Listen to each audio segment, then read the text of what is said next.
Macários, que significa espiritualmente felizes, são também os mansos. Os mansos, que é uma palavra muito mal compreendida, muito mal compreendida. É como a palavra humildade, que eu gastei um tempo aqui mostrando no início o que ela não é e como ela é compreendida e praticada justamente naquilo que ela não é. São apenas aquelas aparências de uma atitude brejeira, tímida, retraída, rouca, encurvada, encorcundada, que nunca está ereta, não tem postura, não tem atitude, não tem a coragem de se posicionar. Isso não tem nada a ver com humildade. Eu já expliquei, quem quiser saber, vá lá e veja. Foram 2 ou 3 aulas sobre humildade, 2 com certeza. Mas eu expliquei no início logo o que não é. E mansidão é a mesma coisa, é preciso dizer o que mansidão não é. Tem gente que pensa que ser manso é aquele cara que se encolhe diante de tudo e de todos.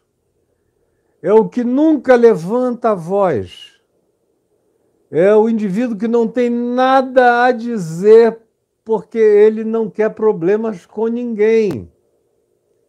Esse aí não é o manso. Esse aí frequentemente é o covarde. Esse aí é simplesmente um preguiçoso relacional. Ou é alguém que se omite, é um omisso, quanto mais, é um omisso inveterado. Ou é uma pessoa que resolve fazer uma média ponderada na tentativa de agradar a todos.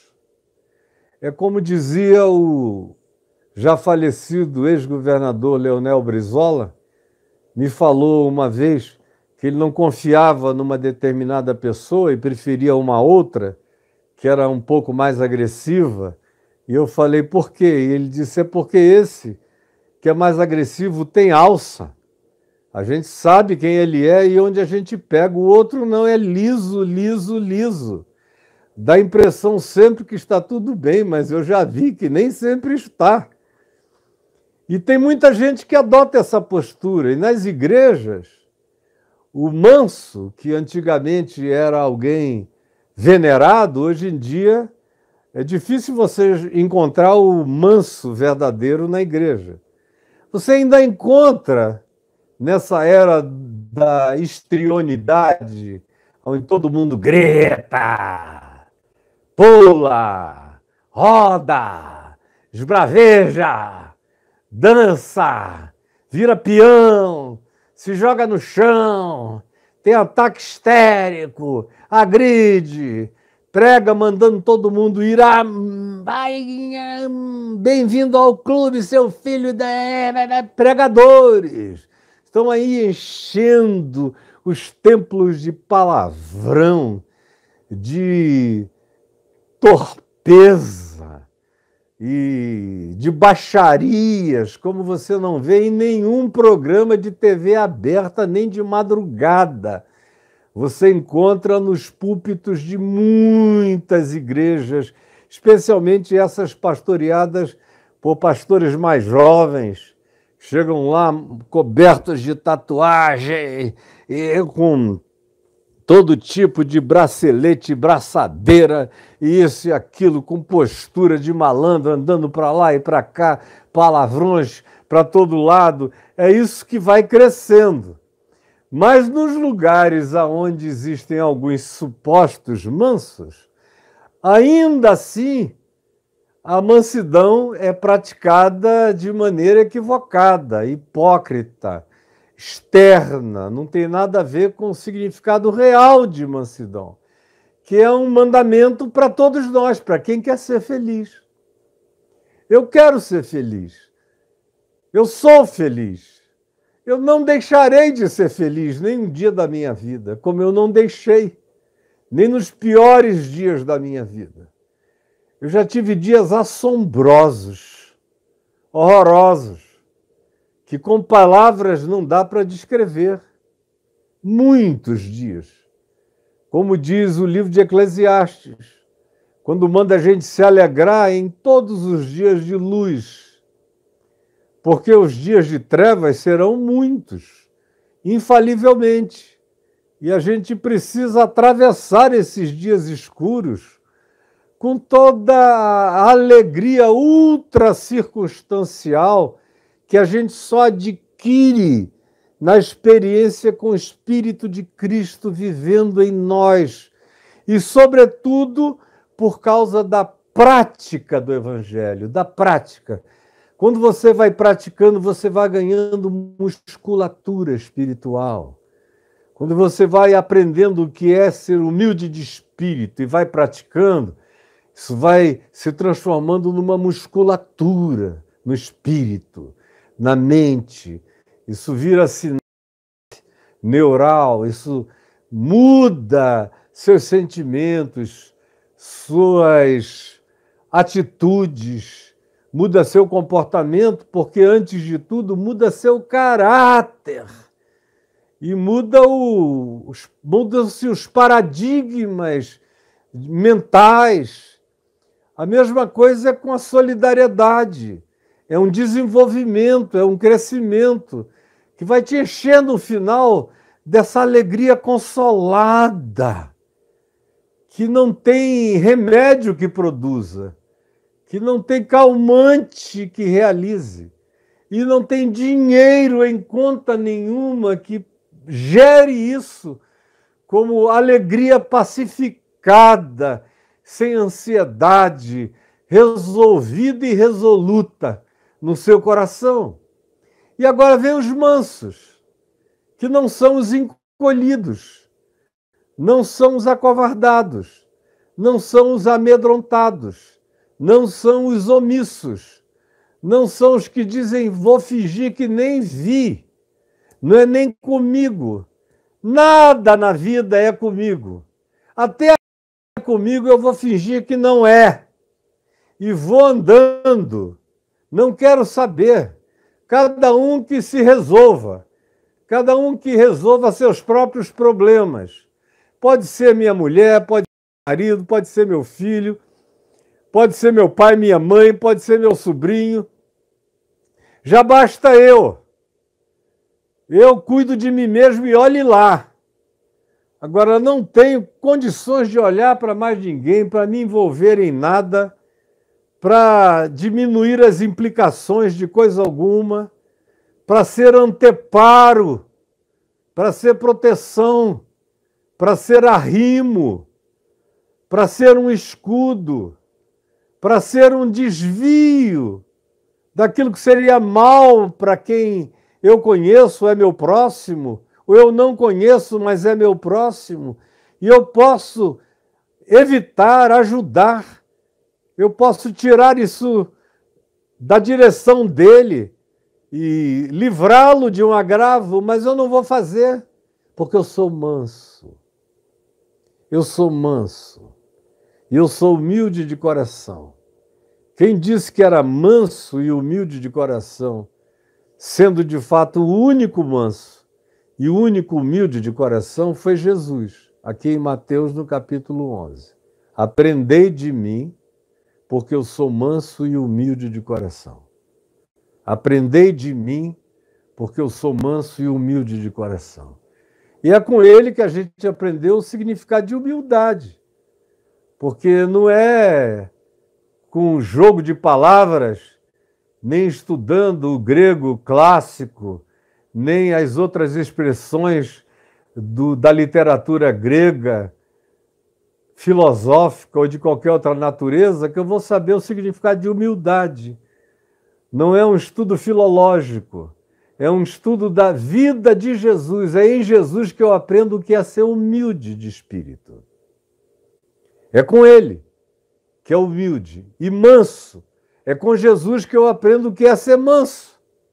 E eu encontro uma pessoa assim, encolhida, encurvada, com um tapume no rosto, se desviando daqui para acolá.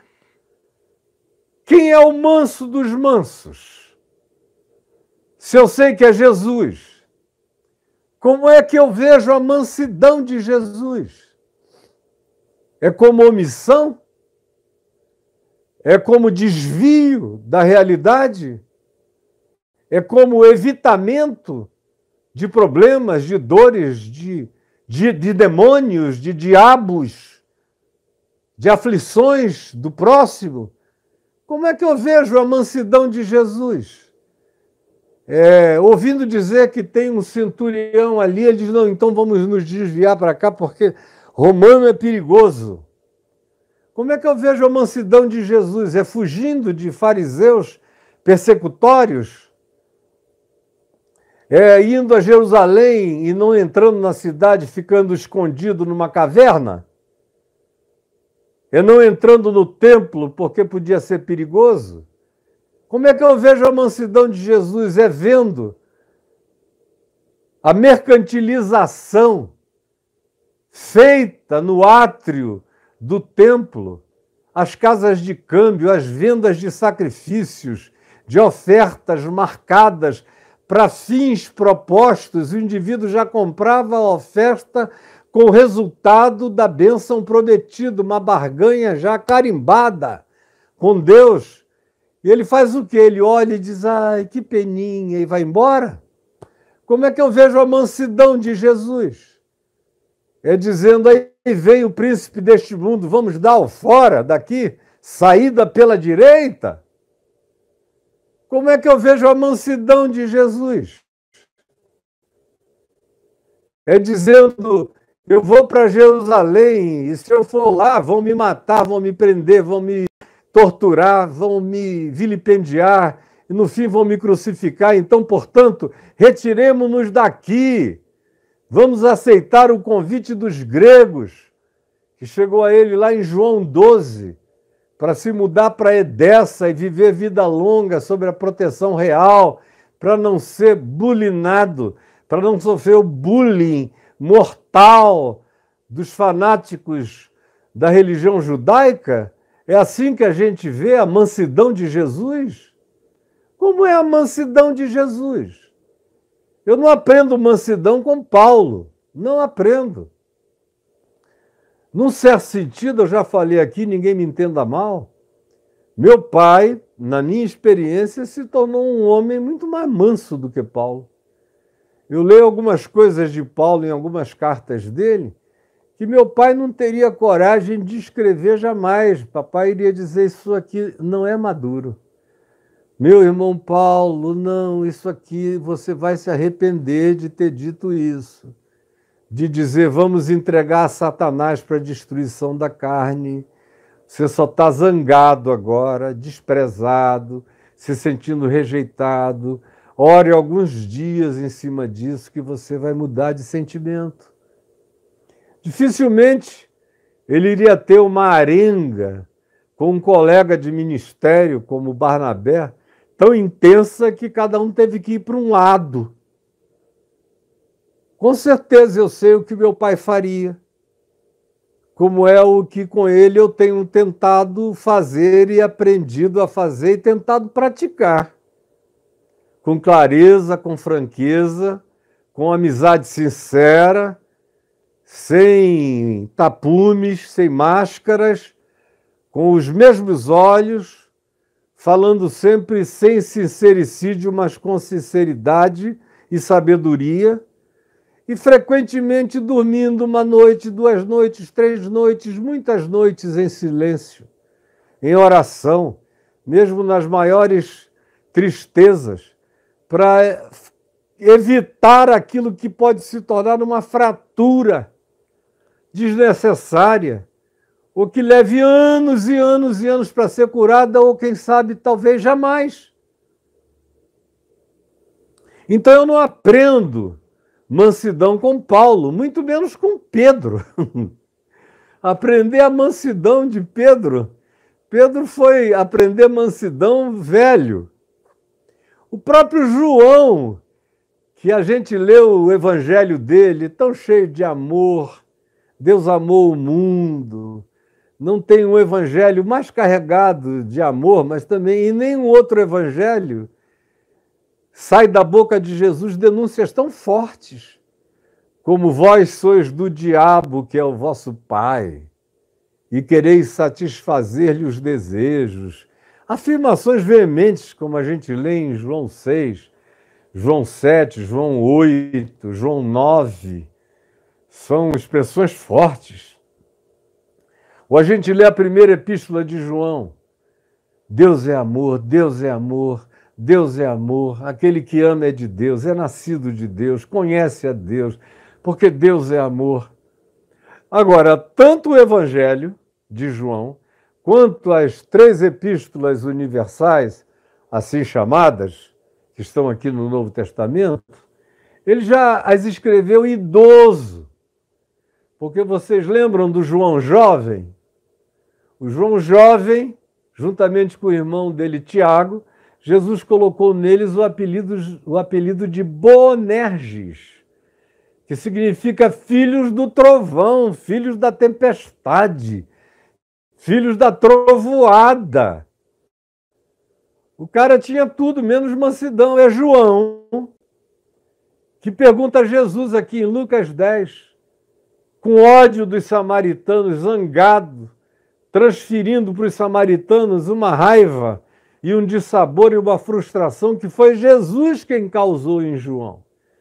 Quando João preparou a hospedagem em Samaria, Jesus decidiu não ficar, prosseguir direto para Jerusalém, afinal, o caminho não é tão distante de onde eles estavam na Samaria até chegar em Betel e dali logo depois Monte Escopos, Monte das Oliveiras e Jerusalém, ou Betânia, ou Betfagé, onde ele costumava pernoitar, ou numa das cavernas do lugar. Ele queria ir, e João ficou zangado, e não podendo olhar para Jesus e chamar fogo do céu para o consumir, perguntou a Jesus, tu queres que nós, ele diluiu na coletividade, embora a raiva fosse dele, tu queres que nós façamos descer essa coisa da igreja, do coletivo, não sou eu, é a comunidade decidiu, dá uma diluída. Queres que façamos descer fogo do céu para os consumir? E Jesus disse, vós não sabeis de que espírito sois. Porque o espírito que eu tenho que ter em mim é o espírito de Cristo. Aí ele diz, vós não sabeis de que espírito sois. Vocês estão andando comigo, mas o espírito com o qual eu ando, o espírito que significa meu pensamento, minhas ideias, meus princípios, minhas atitudes, minha mente, não está presente em vocês. Vocês são carnais, grosseiros, toscos, vingativos, tem tudo na epiderme, pouca coisa desceu e se instalou e se enraizou nas dimensões mais profundas e que precisam ser dominadas do ser.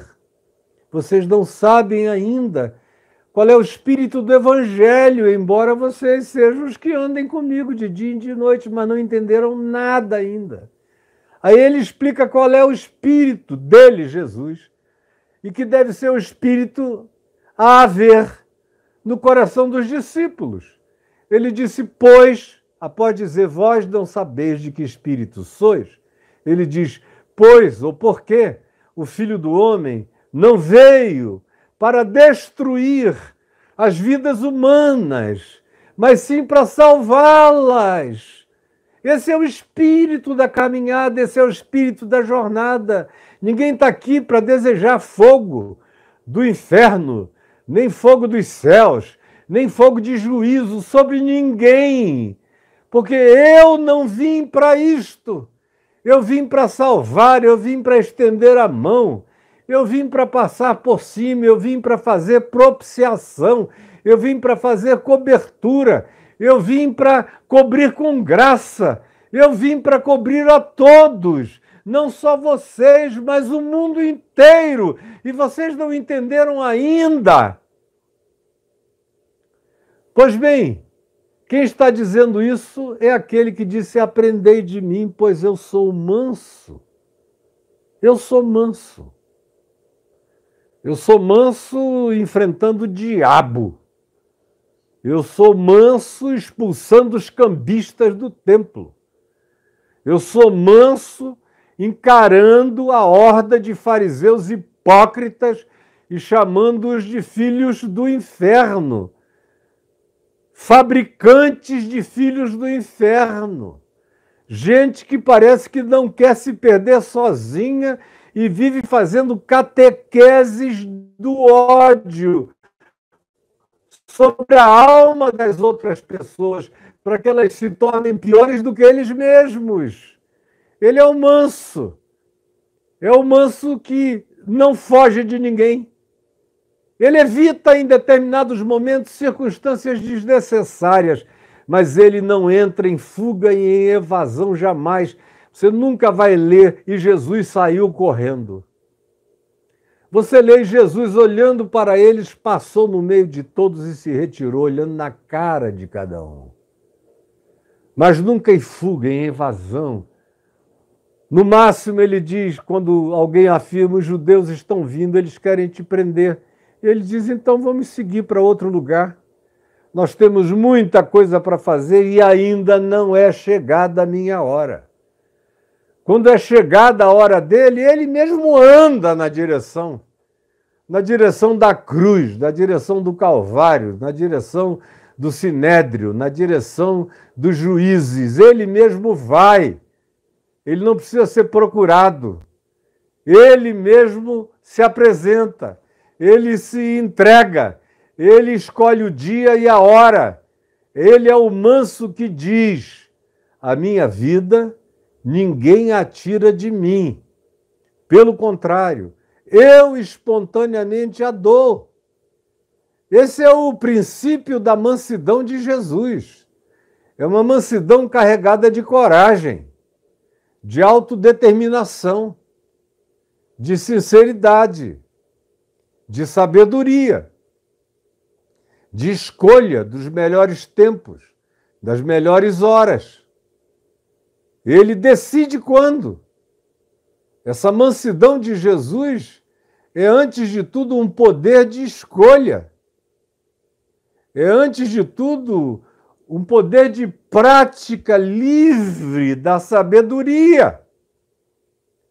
É, antes de tudo, uma escolha estratégica de comportamento e de posicionamento na vida, no mundo, de acordo com o tempo, a hora e as circunstâncias. Ele é o manso. Ele é o humilde. É com ele que eu quero aprender a ser manso. É com ele que eu quero desenvolver esse caráter, que eu quero ter essa força autocontrolada. E aí a expressão grega usada aqui para descrever mansidão é útil, quando ela define que o manso aqui não é aquele ser que nasceu com incapacidade de agressividade. Não. Ao contrário, é aquele indivíduo que foi educado na mansidão, que foi educado a se amansar, que foi adestrado pelo Espírito do Evangelho, que foi amestrado pela mente de Cristo, que foi criado e forjado pelo Espírito Santo, pelo fruto do Espírito, que começa com amor e o resto é tudo que decorre do amor e termina com mansidão, com domínio próprio. Mansidão é autocontrole, não é a incapacidade de ser agressivo. Graças a Deus eu não perdi a minha capacidade de ser agressivo. Se eu quiser, eu grito e boto para correr. Sem medo nenhum de nada nem de ninguém. E eu não estou de bravata. Minha mulher assiste esse programa, meus filhos, meus netos, meus amigos. Todo mundo podia dizer o Caio é um bravateiro, mas não é, não dirão, porque eles sabem quem eu sou, eles já me viram na vida e sabem que eu sou manso, sabem que eu engulo muitas coisas, porque são necessárias quando é necessário, não coisas indignas, não coisas aviltantes, não aquelas coisas que desconstroem a vida, o caráter, o respeito próprio. Não. Mas aquelas coisas que não edificam, que não vão erigir nada, que não vão construir nem melhorar coisa alguma, aonde o exercício delas é só destrutivo, é só um escavamento de fossos, é só destruição de pontes, é só mutismo dialogal. A mansidão é exercida pelo autocontrole que decorre da sabedoria do Evangelho em mim. É saber dizer, não é chegada a hora. Como também é saber dizer, é chegada a hora. Como Jesus disse aos gregos, lá em João 12, ora, agora está angustiada a minha alma, porque ele estava diante de um dilema, ou ir para Edessa, no interior da Grécia, e viver vida longa com a proteção do rei local, ou morrer logo depois, jovem, em Jerusalém, na cruz. Essa era a tentação. Vem, aqui não dá. Aí ele ouve aquilo e diz, agora está angustiada a minha alma, porque foi um peso. Ele era um jovem de 32 anos. Agora está angustiada a minha alma, mas que direi eu? Senão, Pai, glorifica o teu nome, pois foi precisamente para este dia e para esta hora que eu vim. Era o exercício do autocontrole contra a oferta da sobrevivência. Você veja onde esse nível de autocontrole chega. Chega ao ponto de dizer não para a sobrevivência ofertada com tranquilidade e escolher o caminho doído, mas que todavia é o que cumpre o significado da sua existência, realidade, vocação e chamado. Essa é a mansidão que eu quero aprender. Essa é a mansidão que faz a gente ser feliz. É a mansidão dos verdadeiramente controlados pelo Espírito, amestrados pelo Espírito, adestrados na destra de Deus o Pai, no amor do Pai, adestrados pela prática do Evangelho, adestrados pelos princípios de Jesus, que são os que me ensinam a mansidão. Em vez de sair, arrebentar o queixo do idiota, quebrar o braço dele, se o teu inimigo tiver fome, todavia, dá-lhe de comer. Se tiver sede, dá-lhe de beber. Porque fazendo assim, tu vais tocá-lo no único nível em no qual ele pode mudar. Tu vais acender brasas vivas na consciência dele. É a única chance que ele tem, não é a trocação. É a tua capacidade de resiliência paciente, corajosa, que olha sem medo nos olhos e decide, por escolha própria, sem nenhum acovardamento, o caminho melhor para você. E eis que eu passo a mostrar-vos um caminho sobremodo excelente. E só aprende a caminhar nesse caminho sobremodo excelente quem ama e quem ama, discernindo e praticando o espírito da mansidão, do autocontrole. Porque, como diz o livro de Provérbios, não adianta você ter poder para controlar uma cidade inteira se você não controla seu próprio espírito, sua própria mente, não controla a sua língua, não controla as suas palavras. Se você não é capaz de dizer não, se eu disser uma palavra a mais, vai ter uma confusão danada aqui. Eu posso evitar essa confusão. Eu posso fazer essa guerra relacional não acontecer. O outro está todo armado, querendo briga. Mas esse não é o bom combate. E eu só estou nesse mundo para combater o bom combate. O que não é bom combate, eu não quero para mim.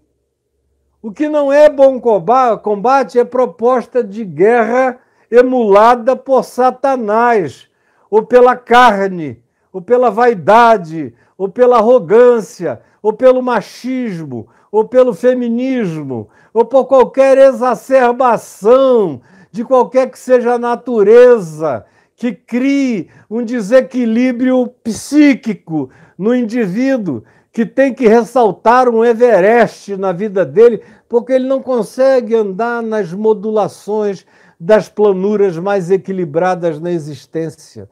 Tem que subir lugares íngremes, escarpados, perigosos o tempo todo. Parece que alguém que bota a vida em perigo para ver até onde aguenta, até onde vai. Não. Ser manso é saber escolher o caminho da paz, o caminho da vida, o caminho da reconciliação. É desprezar a chance da vingança. Se o teu inimigo te ofende, Jesus diz: ama o teu inimigo. Ora por aquele que te persegue. Esse é aquele que disse: aprendei de mim, porque eu sou manso. Ele é aquele que disse: não julgueis, para que não sejais julgados. Por outro lado, ele é também aquele que, com toda mansidão, diz: não lancem as preciosidades de vocês, as pérolas de vocês, aos porcos. Porque porco não aprecia pérola, ele quer babugem. Eles vão pisar nas pérolas de vocês e raivosamente vão querer comer as carnes de vocês. Ele está falando daqueles porcos selvagens. Não deem aos cães o que é santo, porque eles não estão querendo, eles estão querendo virar uma lata. E nos dias de Jesus, ninguém tinha cão como pet. Isso nem existia. Isso é uma coisa recentíssima. Isso é quase que uma invenção europeia, e sobretudo francesa e inglesa.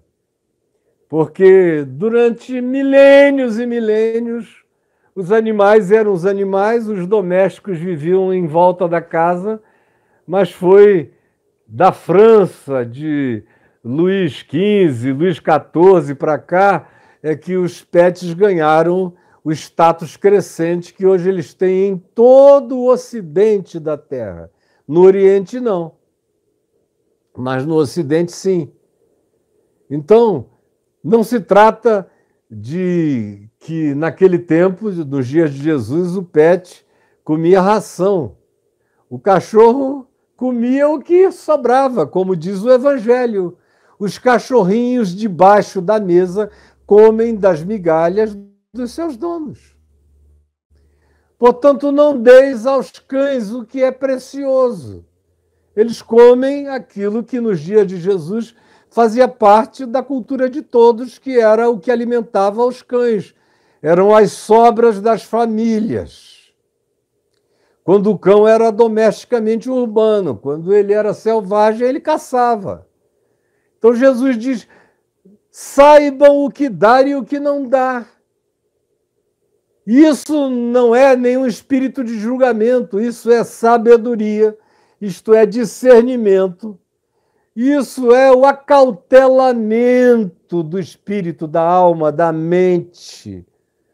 Isso é saber desenvolver reservas pessoais. É não se deixar julgar pela opinião de terceiros. A maioria das pessoas faz coisas que nem queria fazer só porque tem gente vendo.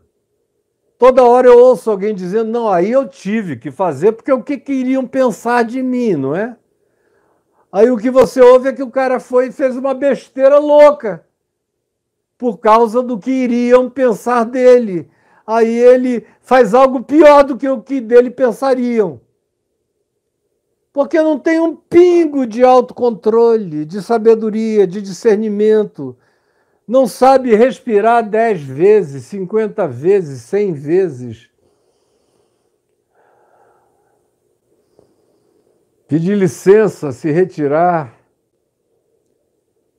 Desculpa, com licença, eu tenho outras coisas a fazer, e se retira. Às vezes vai para um canto quieto, sossega, toma um banho, se ajoelha, ora e refresca muito o cérebro, literalmente.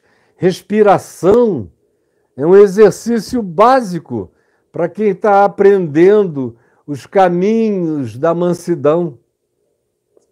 É um caminho espiritual, mas que não prescinde dos nossos exercícios físicos, orgânicos e psíquicos também. A gente tem que aprender a reunir todos os calmantes naturais para aplicá-los à nossa decisão de autocontrole, de autogestão. Eu vejo os coaches ensinando gestão disso, daquilo outro, tudo para fora. Mas autocontrole, autogestão, que evita a besteira. Outro dia eu vi um vídeo de um coach saindo no tapa com um cara, porque ele falou uma barbaridade, disse para o cara que o cara era um frouxo, era um covarde, por isso que a tua mulher te deixou, porque você é um frouxo, um covarde. E o cara dizendo, não me chama disso, não me chama disso, não sou frouxo não. Tinha umas centenas de pessoas na sala. Até que o cara perdeu a paciência e partiu para cima. E botou o cara para baixo, aí eu vi, ele tinha uma noçãozinha de jiu-jitsu, patolou o cara aqui, começou a falar no ouvido dele, dizendo palavras do tipo, certamente eu só estou dizendo isso para te ajudar, para te acalmar, era isso que eu queria, era essa reação, porque você precisa aprender a liberar sua raiva, a liberar sua zanga, a liberar sua ira, era isso, mas eu não queria outra coisa, vamos parar, você já alcançou, você já entendeu, aí o outro cara, com vontade de continuar batendo, levantou, sim, muito sem graça, deixou o outro fazer de conta que tinha ganho a parada e foi mais manso do que o coach.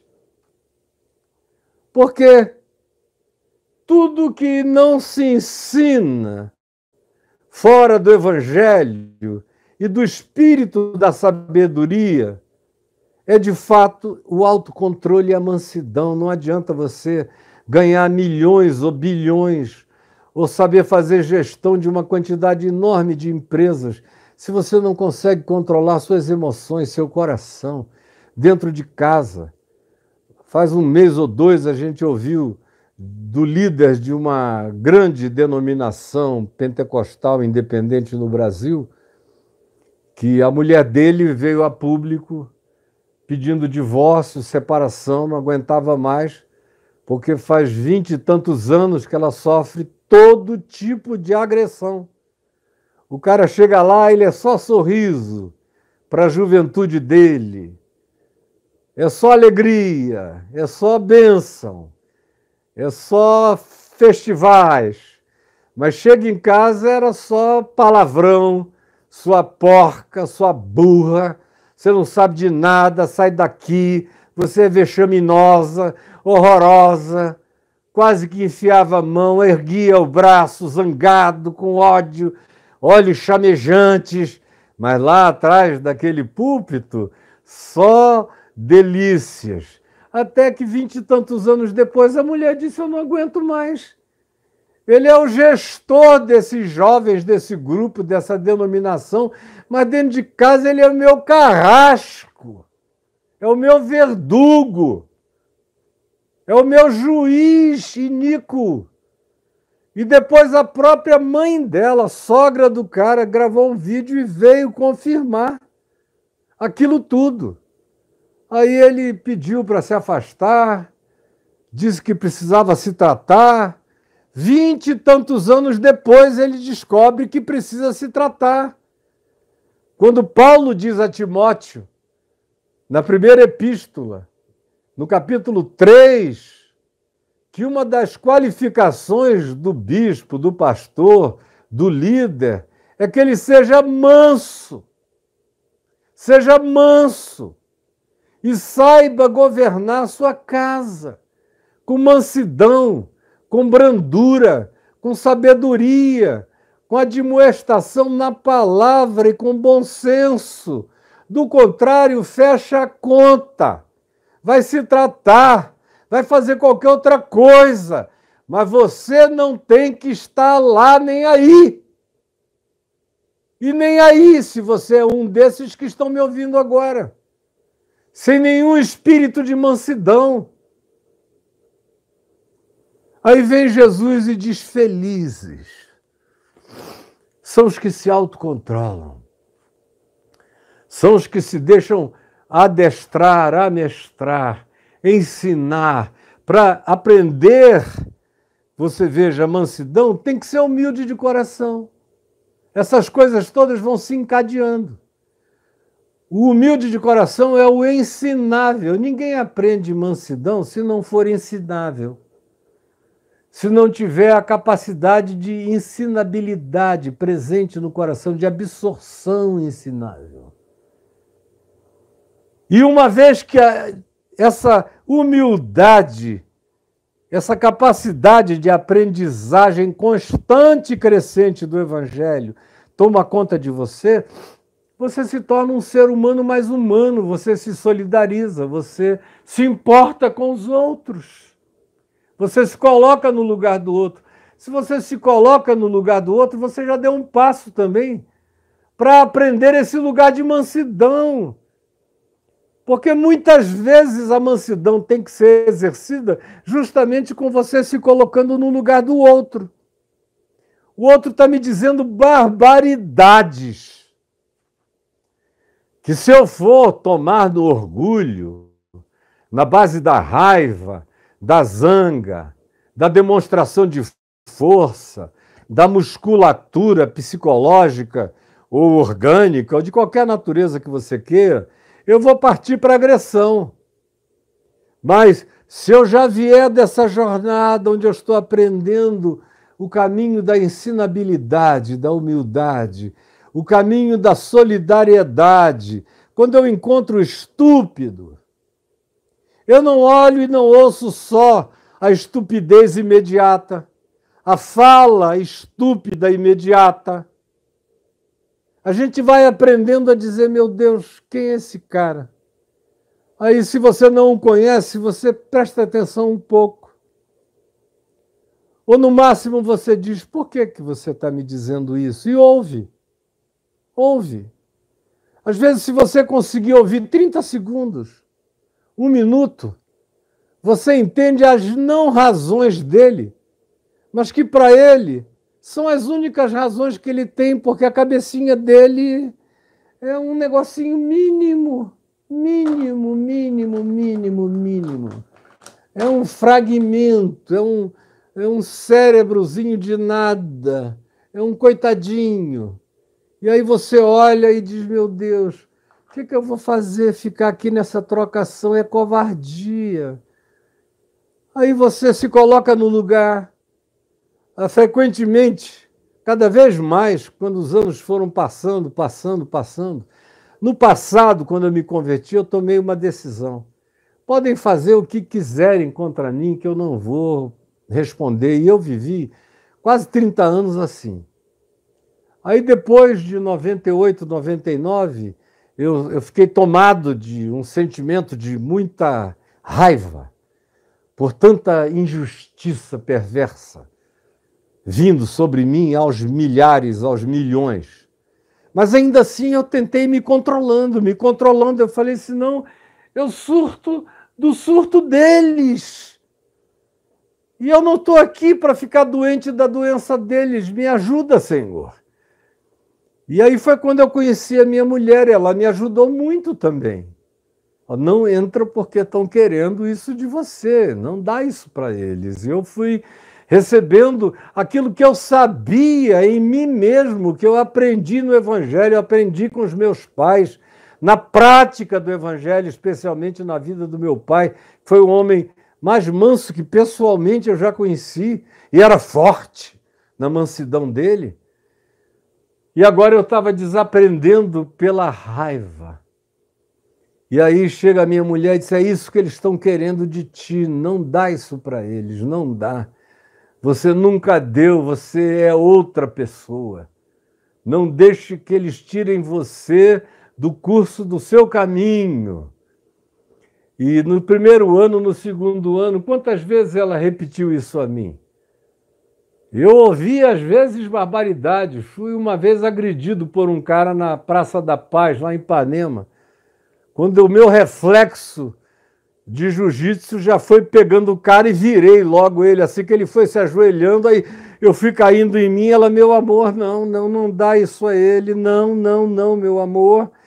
E aí eu vi que era um homem grandão, mas eu quebrava ele não sei quanto se eu quisesse. E eu larguei e falei, você não é profeta, então agora vamos conversar. Nós dois, eu fiquei com vergonha até da humilhação que ele já tinha sofrido na presença de tanta gente, o levei adiante e o aconselhei à distância, lá longe de todo mundo. Mas por pouco eu não dei uma surra nele, que era maior do que 1,5 palmo e bem mais jovem. Porque é isso que sai da gente se a gente não se deixar educar no caminho da ensinabilidade, da humildade, que aprende de novo, recorrentemente, que nunca se sente formado. É isso que a gente aprende com a solidariedade. Quando eu me afastei com ele, que eu comecei a ouvir quem ele era, e eu vi a ignorância dele, o português todo truncado, todo errado, a mente toda embrutecida, o coração todo condicionado, fanatizado. E aí eu vi de onde ele vinha. Era um cara que se agarrou ao fanatismo para não voltar para a marginalidade.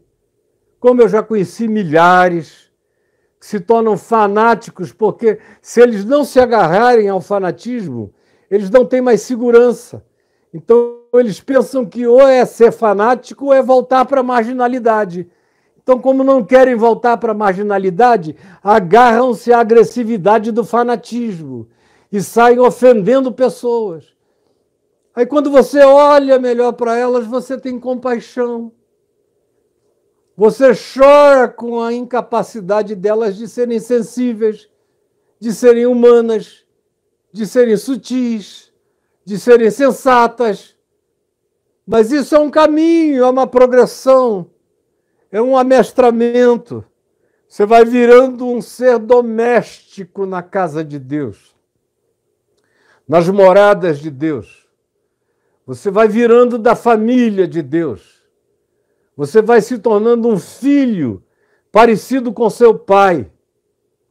Você vai aprendendo a dizer como Jesus, tudo aquilo que eu vejo meu pai fazer, isso mesmo eu faço. Ou tudo aquilo que eu ouvi do meu pai, isso vos tenho dado a conhecer.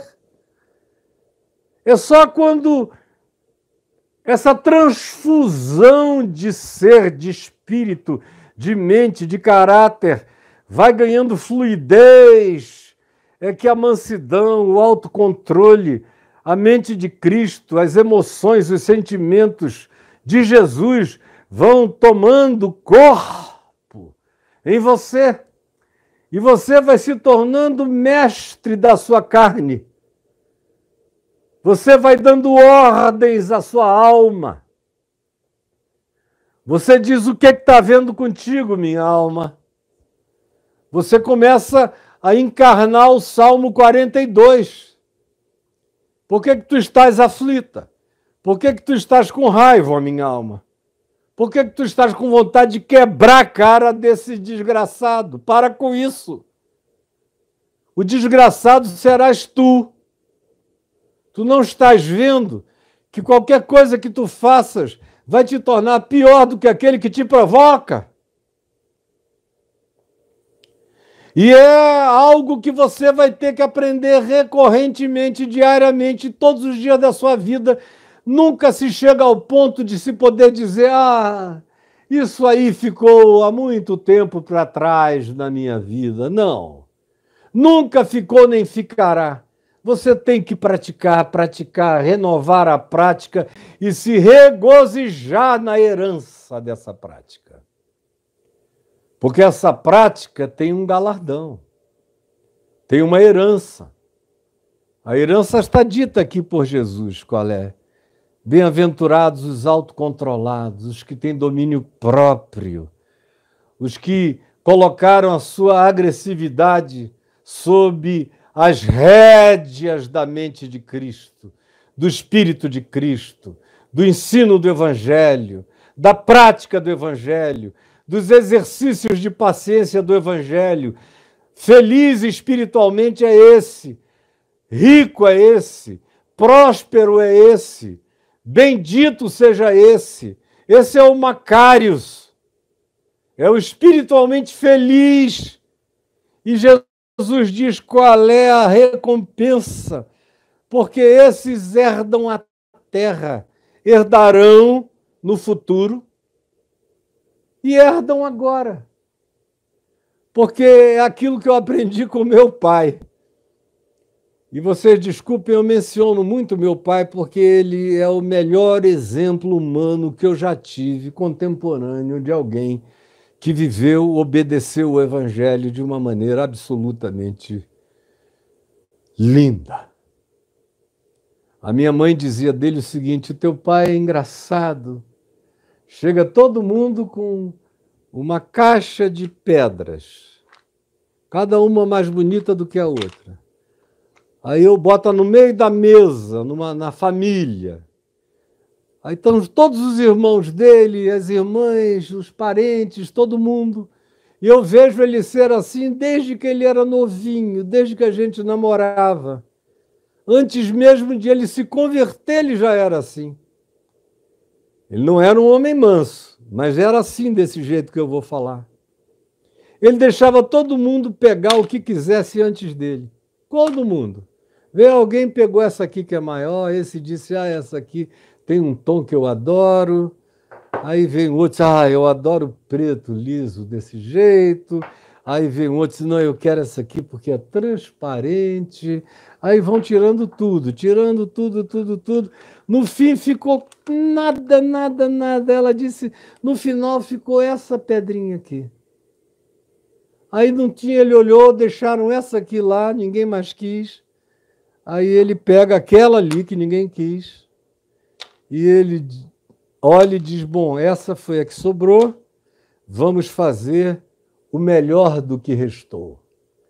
E aí, depois de um ano, as pessoas voltavam lá e viam o que ele tinha feito do que tinha restado. E a maioria tinha até perdido o que tinha preferido. E ele, que não tinha preferido nada, tinha desenvolvido o que tinha sobrado.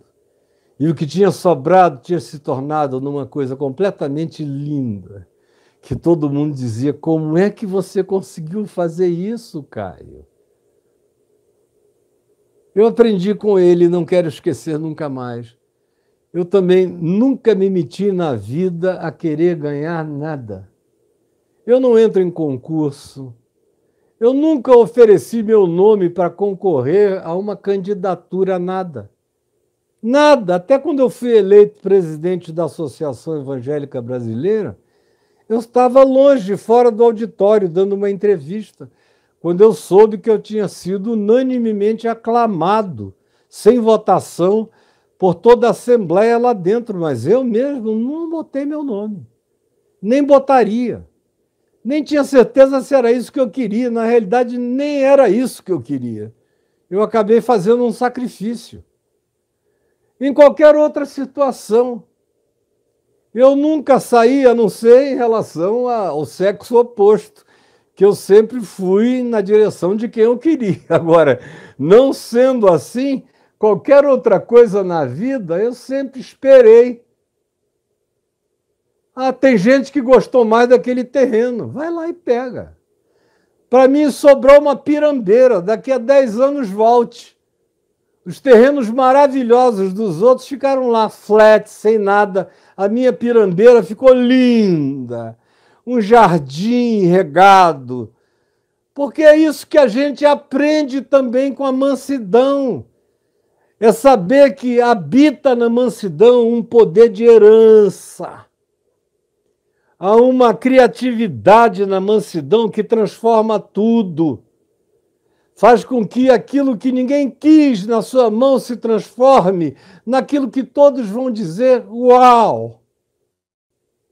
Porque o manso não despende tempo com guerras, com disputas, com inventários, com brigas. O manso abre mão. O manso sabe que o Pai nosso está conosco todo dia e que, portanto, o pão nosso nos será dado a cada dia. Ele herda a terra. O ambicioso vai querendo criar uma rede de padarias, vem a falir e perde tudo. E o manso continua de pão em pão, herdando a terra, prosseguindo a vida, continuando na sua constância, não se embaraçando nas brigas da perversidade, nas disputas, nas heranças. O meu nome é que tinha que estar na frente.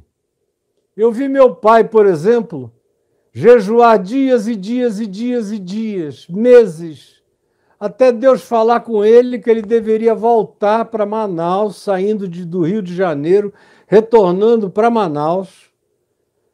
Construíram uns barquinhos e ir pelos rios do Amazonas, pregando o evangelho e ajudando os doentes, fazendo assistência social àqueles que estavam em situação horrível. E ele largou todo o dinheiro que tinha, foi sem nada, dizendo, se tu estás me mandando, provê o milagre. E chegou lá e conseguiu fazer um barquinho pequeno, que eu mesmo ajudei a calafetar, ajudei a fazer as obras mortas. Ele foi lá com ele e mais uma outra pessoa para a primeira viagem. Ele, aleijado da perna direita, tinha que subir aqueles barrancos no pranchão. E fez isso, foi. Depois eu me converti. Aí o ministério na igreja cresceu, explodiu, virou a maior igreja presbiteriana do Brasil. Foi crescendo, crescendo, crescendo. Depois eu saí em 81, fui para Niterói. E ele continuou pastoreando, dando sequência àqueles trabalhos todos, inclusive dos barcos.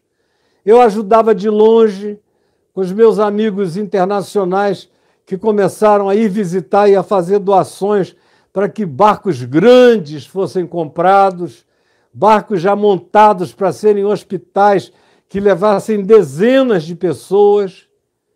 E o aparato está lá, 4, 5 barcos maravilhosos. E não tem nenhum barco no nome dele.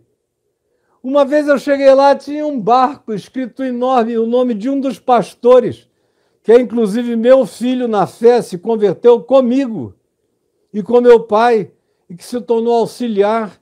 Tem lá um barco enorme, um hospital com o nome dele, mas do meu pai nenhum.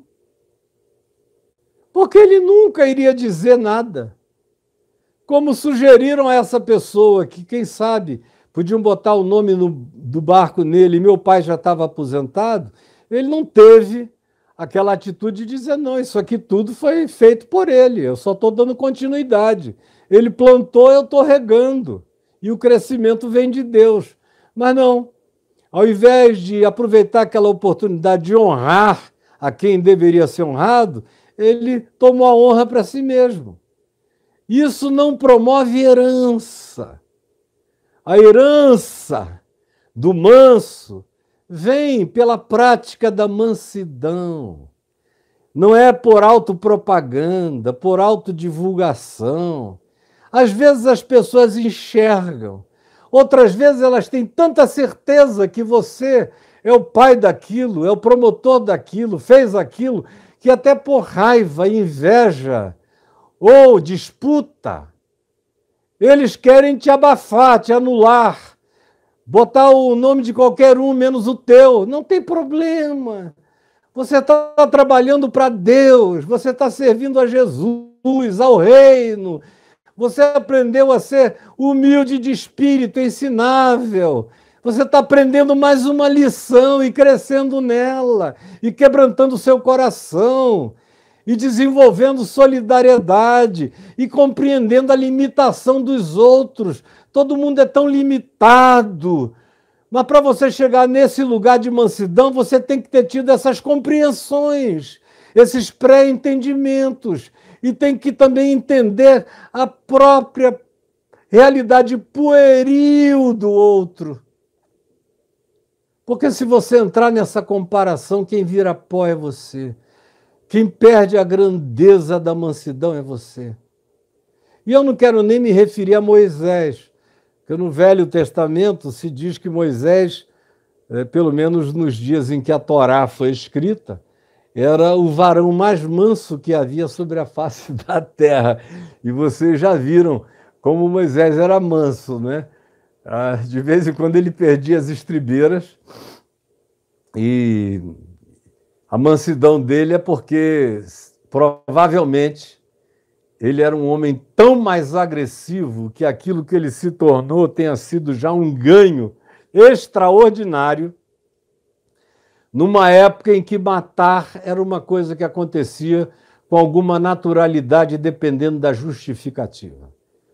E vocês sabem que Moisés começou a vida pública, bíblica, com um homicídio. Ele matou um egípcio que estava espancando um hebreu.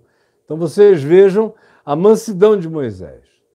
Aí o resto, mesmo com o povo no deserto, diversas vezes o coração dele disse: quem tiver em si o zelo do Senhor, vingue Deus contra esses blasfemos. E você lê o Êxodo, lê Números, Deuteronômio, até o Levítico, e você vê ocorrências dessa natureza. Como também você vê a hora em que Deus diz: sai daí, Moisés, porque esse povo não presta. Sai da frente que eu vou destruir esse povo todo. E vou fazer de ti uma grande nação. E Moisés diz: não, não, Senhor. Se tu não levares esse povo, então apaga o meu nome do livro que tu escreveste. Talvez essa tenha sido a ação mais mansa, grandiosa e sublime de toda a existência de Moisés. Agora, isso aqui é brincadeira, perto daquele que disse: eu sou manso e humilde de coração. Daquele que, quando vieram e prenderam a Jesus, e Pedro puxou da adaga e cortou a orelha do servo do sumo sacerdote, a orelha de Malco, e Jesus o repreendeu, dizendo: quem com ferro fere, com ferro será ferido, quem com a espada fere, quem usa da violência vai ser vitimado pela violência, sai disso. E curou a orelha do homem. Ele também virou aos discípulos e perguntou: porventura não sabeis que se eu quisesse eu pediria e meu Pai mandaria, não uma legião de romanos, mandaria 12 legiões de anjos, de seres extraterrestres, de outra dimensão, poderosíssimos, com aparatos que vocês não podem nem imaginar, acabaria com isso tudo. Mas não é esse o caso. A vitória do Cordeiro é se entregar na cruz. É como a gente lê sobre o manso dos mansos, lá no Apocalipse, no capítulo 5, quando João vê aquele que está sentado no trono e vê também o livro da redenção da humanidade, selado por dentro e por fora com 7 selos, e vê que na terra inteira, nem no passado, nem no presente, nem no futuro, nem entre as criaturas celestiais, multidimensionais, interdimensionais, havia ninguém digno de promover a redenção da terra, a redenção da humanidade. Ninguém entre anjos, arcanjos, entre seres elevados, ninguém. E João disse: meu Deus, quem é então que pode salvar esse planeta, essa humanidade? E João chorava muito, soluçava de angústia. Aí ele ouve uma voz que diz: pare de chorar. Pare de chorar, é uma ordem. Pare de chorar. E ele disse que se voltou para ver a voz daquele que falava com ele e viu de pé. Ele viu de pé. Antes disso, ele ouviu a voz que o consolava, dizendo: pare de chorar, porque a raiz de Davi, porque o leão de Judá venceu e o livro abrirá. Aí ele olha, esperando ver o leão de Judá, um leão cósmico, o monarca, o Messias, filho de Davi, entronizado com glória indizível. Mas quando ele se volta, que ele vê, ele enxerga o cordeiro, como havia sido morto. É o manso, é o cordeiro que herdará a terra. É só uma questão de tempo. O cordeiro herdará a terra. Abrirá os livros, abrirá a redenção, levará tudo à sua consumação. Agora, não se equivoque. Você pode ter até vitórias rápidas nas suas bravatas, nos seus machismos, nas suas grosserias, na sua estupidez. Você pode até fazer como muita gente tem me dito: eu não levo mais nenhum desaforo para casa, eu parto para dentro e aqui. E vai ficar numa trocação. É olho por olho, dente por dente. É o mundo todo cego e banguela. E desdentado, porque não vai sobrar nada. É a trocação da morte, é a lógica da estupidez. A mansidão, segundo o Evangelho, quebra a lógica da estupidez. E traz essa herança que você começa a herdar já aqui. Começa a herdar já aqui. Eu, por exemplo, todo dia eu digo aqui para vocês que eu não tenho nada, mas não me falta coisa alguma. Como disse Paulo, nada tendo, mas possuindo tudo. Essa é a bênção do manso. Nada tendo, mas possuindo tudo. Não possuindo como posse, porém, enriquecendo a muitos. Essa é a bênção do manso. É frequentemente afligido, porém consolando a tantos quantos passam no seu caminho. Essa é a herança dos mansos. E como Jesus disse, muitas vezes isso acontece com muitas perseguições. Mas ele disse: não tenham medo, porque vocês, quando forem desprezados até por pai, mãe, parentes, amigos e por todos, não vão perder nada.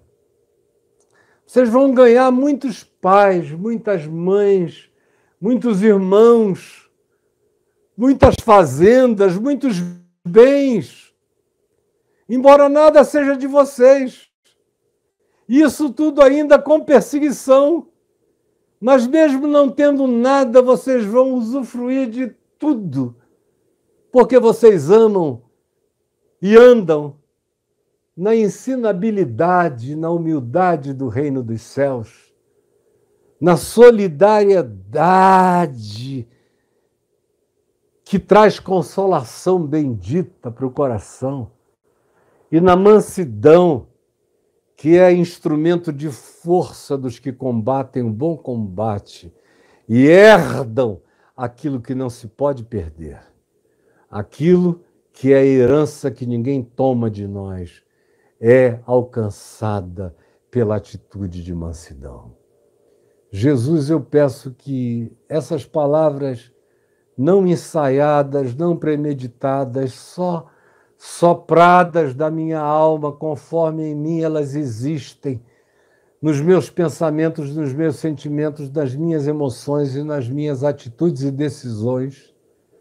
Que essa palavra se torne vida para muitos, se torne ambição, se torne galardão, se torne prêmio a ser buscado, se torne graça a ser almejada, se torne fruto a que se deseje expressar como manifestação de bondade tua brotando de nós para outros, cujo benefício alcança a nós mesmos antes de tudo e antes de todos.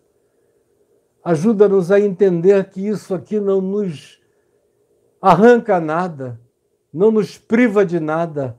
Ao contrário, é o que nos acrescenta tudo. É o que nos torna ricos de todas as coisas que importam. É o que eu te imploro. E que o Espírito Santo traga esse esclarecimento e essa vontade de viver assim. E de ser assim. Em nome de Jesus. Amém e amém.